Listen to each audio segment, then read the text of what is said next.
अस्सलाम वालेकुम दोस्तों, मेरा नाम है अली उमर सलमेशी की तरह मौजूद है दाऊद और आप देख रहे हैं इस वक्त क्रिकेट लवर एडी शो। क्योंकि इसको देखना तो बनता है। दोस्तों आप लोग से बात करने जा रहे हैं, बात करेंगे आज आपको टॉप ग्रीन न्यूज का सेगमेंट आज आप लोग से शेयर करेंगे। नंबर 1 पर आप लोग से बात करने जा रहे हैं, हमारे पास अपडेट आ रही है, वो आ रही है शान मसूद को लेकर के। शान मसूद का जो कॉन्ट्रैक्ट है उसको इंक्रीज कर दिया गया है, किस कैटेगरी में अब उनको डाल दिया गया है वो आपको बताएंगे। बात करेंगे शादाब के हवाले से, जो बिग बैश लीग के अंदर जिनको जो है वो कॉन्ट्रैक्ट दाऊद साहब इनको भी ऑफर हुआ हुआ है। बड़ी यार खबरें हर अब दूसरे तीसरे चलाना शुरू कर दे कि भाई मेरा इधर कॉन्ट्रैक्ट हो रहा है, उसको उधर कॉन्ट्रैक्ट हो रहा है, लेकिन शादाब ने क्या डिसीजन लिया उस वाले से बात करेंगे। बात करेंगे डेविड वार्नर को लेकर, जिनकी हो सकती है ये आखिरी सीरीज, क्यों हो सकती है आखिरी सीरीज, इस पर बात करेंगे।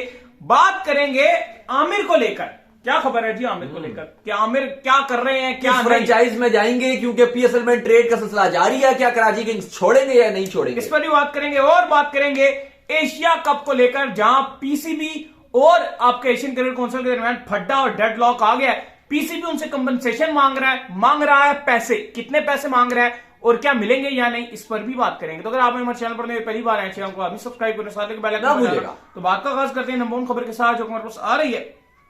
तो दाऊद साहब, शान मसूद का जो कॉन्ट्रैक्ट है वो इंक्रीज कर दिया गया, उनको कैटेगरी बी में डाल दिया गया। देखो कैटेगरी वो डी में मौजूद थे और पीसीबी मैक्सिमम किसी कैटेगरी में डाल सकता था तो वो बी कैटेगरी डाल सकता था। इससे पहले शान मसूद की डी कैटेगरी थी, लेकिन कप्तान बनने के बाद पीसीबी ने डिसाइड किया कि जैसे ही वो रवाना हो रहे थे, आज सुबह सुबह रवाना हुए और पीसीबी ने कल ये फैसला कर लिया था कि अब उनको सेंट्रल कॉन्ट्रैक्ट की बी कैटेगरी में डाल दिया जाएगा, ताकि क्योंकि कप्तान भी हैं और जाहिर आपको पता है जो कप्तान ट्रैवल करता है तो उसके अलावा भी उसको अलाउंस वगैरह भी ज्यादा मिलते हैं। और होपफुल है पीसीबी कि इनको इसलिए भी कॉन्ट्रैक्ट बढ़ाया गया क्योंकि अब कप्तान है, टेस्ट के कप्तान है, सबसे बड़ा फॉर्मेट है पाकिस्तान क्रिकेट और ओवरऑल क्रिकेट का। तो आई होप कि पाकिस्तान क्रिकेट को अच्छी तरह लीड करेंगे और अच्छी परफॉर्मेंस दिखाएंगे। अब तो पाकिस्तान टीम पहुंच भी गई है सिडनी में। और इनको दाऊद साहब कैटेगरी ए में भी डाल दिया जाता अगर ये तीनों फॉर्मेट खेलते होते, क्योंकि ये तीनों फॉर्मेट नहीं खेलते हैं, 2 फॉर्मेट ये खेलते हैं। और कैटेगरी ए के अंदर जो खिलाड़ी मौजूद है उनमें बाबर आजम है, शाहीन है और रिजवान है, और वो तीनों फॉर्मेट खेलते हैं, T20 भी खेलते हैं, ओडीआई भी खेलते हैं और टेस्ट भी खेलते हैं, इसलिए उनको एक कैटेगरी का कॉन्ट्रैक्ट। और आई होप कि अभी शान मसूद को ये इस वजह से खाली T20 टीम में नहीं डालना चाहिए, बिल्कुल नहीं डालना। वर्ल्ड कप 2022 वो ऑलरेडी खेलकर आ रहे थे, लेकिन आई डोंट थिंक सो कि अभी ये इस वजह से कि कप्तान है वो टेस्ट के, तो इनको T20 में भी डाल दो, ओडीआई में भी डाल दो, फलाने में भी डाल दो। थोड़ा सा ना मुझे नहीं लगता एग्रेशन को प्रमोट करना चाहिए। अभी आज हमने देखा कि वो पड़ोसियों की टीम अनाउंस हुई है, इंडिया की T20 टीम में सारे यंगस्टर उन्होंने डाले, साउथ अफ्रीका के दौरान ना विराट कोहली है उसके अंदर, ना ही रोहित शर्मा है उसके अंदर, टोटल यंगस्टर्स जो है उसके अंदर उन्होंने डाले हैं। क्या वजह है कि वो एग्रेसिव प्रमोट कर रहे हैं। अब हमारा भी टाइम आ गया है, जिस तरह हफीज ने बात की थी कि हमारे पास एक बड़ा पूल है, अब हमें मोहम्मद आदिश को प्रॉपर चांस देना चाहिए, साइम अयूब को प्रॉपर चांस देना चाहिए, जो यंगस्टर हमारे पास तैयब ताहिर हैं, नहीं अब्दुल्ला शफीक तो खैर ओडीआई में है, नहीं फिर भी चलो ओडीआई में भी आप उनको प्रॉपर चांस दो। अब T20 में आप तैयब ताहिर को मौका प्रॉपर दो, साइम अयूब है, मोहम्मद आरिस है, इन सबको आप प्रॉपर ट्राई करो। और आपके पास यंगस्टर्स आ रहे हैं, उन सबको आप ट्राई करो। बॉलर में जमान खान है, सानुल्लाह है आपके पास, उनको आप चांस दो। स्पिन में आप देखो सुफियान मुकीम है आपके पास, आप इस तरह के यंगस्टर्स आगे लाओ, आप कासिम अकरम है आपके पास, आप उनको ट्राई करो। आप और उम्मीद करते हैं कि जो हमारे वाले हैं अब ये हारने से जो है वो डरेंगे नहीं, चांसेस जो है ये लगातार देंगे। जिस तरह से चांसेस जो है वो इंडिया में भी दिए जा रहे हैं, उनको इतना और ये ना हो कि जो टेस्ट का फर्क है वो ओडीआई में, ओडीआई का फर्क है वो T20 में। ये नहीं होना चाहिए कि वो ओडीआई का कप्तान है तो टेस्ट का कप्तान है तो उसको T20 में भी डाल दिया जाए, ओडीआई में भी डाल दिया जाए। ये चीजें अलग होनी चाहिए। ठीक है, टेस्ट वो कर रहा है, T20 में आपको नए चेहरों के साथ जाना चाहिए। और T20 जो आपकी न्यूजीलैंड के अगेंस्ट आप देखिए इंडिया ने किस तरीके से अपना स्क्वाड अनाउंस किया। सूर्य कुमार यादव को कप्तानी दे दिया अफ्रीका के अंदर, और रिंकू सिंह है उनके पास, और इसी तरह के जो है वो जयसवाल वगैरह काफी यंगस्टर्स उन्होंने डाले हुए हैं। तो आई होप कि हफीज भी यही बात कर रहे थे, वहाब रियाज भी यही बात कर रहे थे कि T20 में अपना पूल बढ़ाएंगे और पाकिस्तान अपनी एक यंग टीम जो तैयार करेगा T20 वर्ल्ड कप 2024 के लिए। शाहीन कप्तान है, यंगस्टर्स होंगे, तो आई होप कि अच्छी परफॉर्मेंस और एग्रेसिव क्रिकेट पाकिस्तान खेलेगा। खैर जी, इसके बाद जो हमारे पास इसके बाद जो हमारे पास अपडेट आ रही है जी, वो आ रही है शादाब को लेकर। और अपडेट ये आ रही है कि शादाब से जो है बिग बैश लीग की जो एक टीम है उसने जो है राब्ता किया, जिसमें उनको जो है राशिद खान की रिप्लेसमेंट के तौर पर जो है मांगा जा रहा है। और शादाब ने ये भी बताया कि उनका T10 से भी कॉन्ट्रैक्ट था, लेकिन उनकी क्योंकि डोमेस्टिक प्रायोरिटी थी, उन्होंने T10 का लीग भी जो कॉन्ट्रैक्ट था वो भी छोड़ दिया है। और अभी फर्दर जब वो डोमेस्टिक खेलेंगे इस दौरान वो बिल्कुल जो है ट्रैवल नहीं करेंगे और बिग बैश लीग भी नहीं खेलेंगे, जो एक बड़ा अच्छा फैसला, क्योंकि इस टाइम पर शादाब को सख्त जरूरत है डोमेस्टिक खेलने की, बिल्कुल फॉर्म नहीं है दाऊद साहब। देखो, इससे पहले शादाब खान की बात किया तो ब्रिस्बेन हीट की नुमाइंदगी कर चुके हैं, सिडनी सिक्सर की नुमाइंदगी कर चुके हैं, होबार्ट हॉरिकन्स की नुमाइंदगी कर चुके हैं बिग बैश में, और अब उनके साथ एडलेड ने राब्ता किया है और वजह यही बनी है कि राशिद खान जो है वो अनफिट हो गए थे, उनको लोअर बैक की इंजरी थी, जिसके बाद उन्होंने माजत कर ली कि वो नहीं खेल सकेंगे और उनकी रिप्लेसमेंट के तौर पर इनको ये प्लेयर चाहिए था। लेकिन अभी तक शादाब ने फैसला नहीं किया क्योंकि अभी तक इनकी डील भी फाइनलाइज नहीं हुई है। और फिर जैसे आपने कहा कि अभी पॉसिबल ये भी हो सकता है कि शायद शादाब खान डील बनाने के बाद, ये उनके सोर्सेज कंफर्म कर रहे हैं कि शायद वो ना जाए, लेकिन ये चल रहा है ना कि पहले डील बनाने के बाद थोड़ा सा प्लेयर कैंसिल करते हैं, तो अभी पहले वो डील थोड़ी सी बनाएंगे और उसके बाद फिर शायद वो कैंसिल करते हैं और वो थोड़ा सा दिल शिल भी जीत लेंगे कि भाई देखो मैं डोमेस्टिक खेल रहा हूँ। नहीं चल गया ना, अपने खिलाड़ियों ने सारों ने यही शुरू कर दिया। इफ्तिखार ने भी बोला है, इफ्तिखार ने भी कहा है कि मेरे पास टी10 का कॉन्ट्रैक्ट था, मैंने नहीं खेला। फिर अहमद शहजाद ने भी किया। ठीक है, मैं ये चाहता हूँ अच्छी बात है, अच्छी बात है, शो ऑफ करेंगे तो बहुत ये होना चाहिए, शो ऑफ होना चाहिए, ये कल्चर बिल्ड होना चाहिए कि आप लीग को छोड़ के पाकिस्तान को प्रायोरिटी दे रहे हैं। जो बंदा पाकिस्तान को प्रायोरिटी देगा उसको हम भी सलूट करेंगे और यहां पर हम उसकी तारीफें भी करेंगे और उसको कवर भी करेंगे। और देखो ये शो ऑफ करवाना चाहिए ताकि ये लोगों को पता चले, क्योंकि जो प्लेयर्स लीग को प्रायोरिटाइज करते हैं वो भी पता चलता है कि यार लीग से हमें क्या फायदा है? इन्होंने नहीं, वही बात है ना कि इन्होंने लीग को प्रायोरिटाइज किया, ये लीग की वजह से रिटायरमेंट दे दी, लीग की वजह से जा रहा है आगे, लीग की वजह से आगे मुल्क को डिच कर रहा है। तो फिर वही लड़के जो लीग को छोड़ रहे हैं, अगर वो जितने का भी उनका कॉन्ट्रैक्ट है, 50 लाख का है, 60 लाख का है, 1 करोड़ का है, 2 करोड़ का या 10 करोड़ का, तो फिर बिल्कुल मैं इस पर कोई ये बात नहीं कर रहा कि उन्होंने दिल जीत लिया, शो ऑफ कर दिया।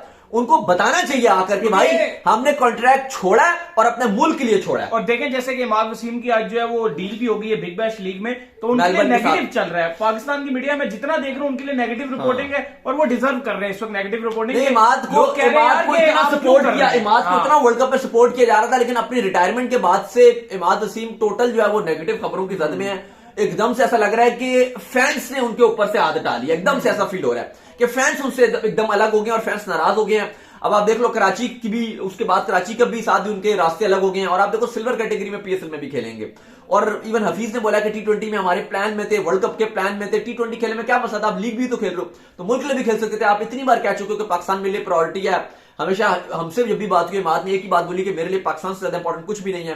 लेकिन अगर आप उम्र के इस हिस्से में लीग्स को प्रायोरिटी दे रहे हो तो यकीनन तौर पर फैंस आपसे नाराज रहेंगे। बिल्कुल।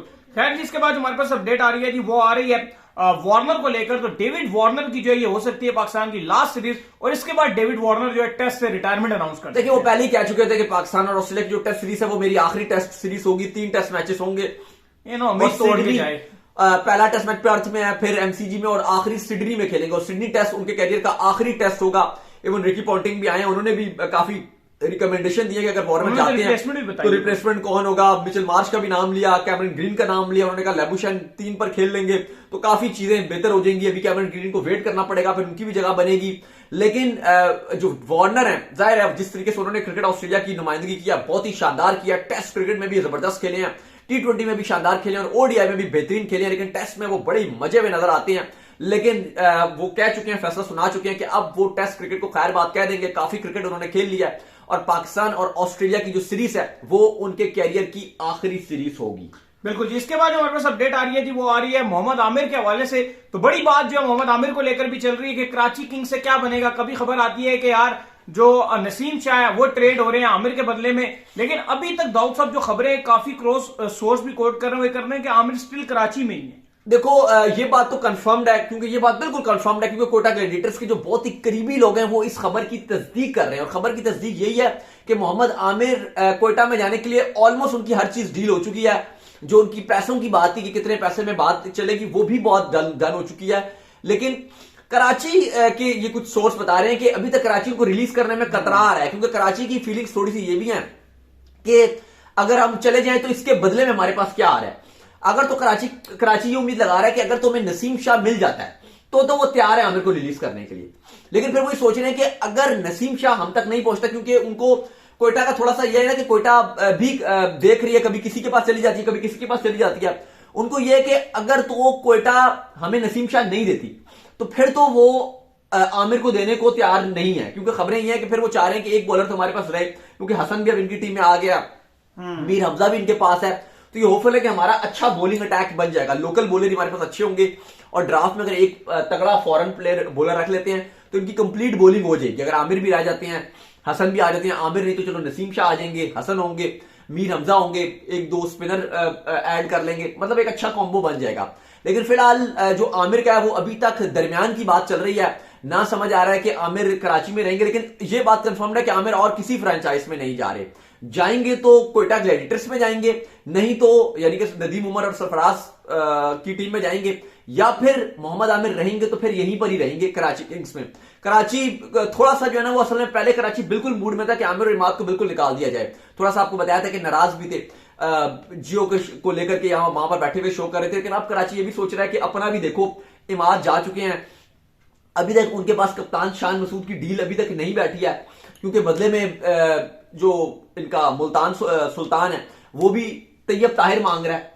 अब तैयब ताहिर और शान मसूद का T20 में तो कंपैरिजन नहीं है, ठीक है, वो कप्तान लीडरशिप की वजह से उनके लिए शायद इंपॉर्टेंस है। बात वही है ना कि कराची के लिए शान मसूद इंपॉर्टेंट है, लेकिन मुल्तान सुल्तान के लिए वो एक बेकार सी चीज है शान मसूद, क्योंकि वो एक नंबर पे खिला रहे हैं, ओपनिंग खिला लेंगे, नंबर 3 पे खिलाएंगे।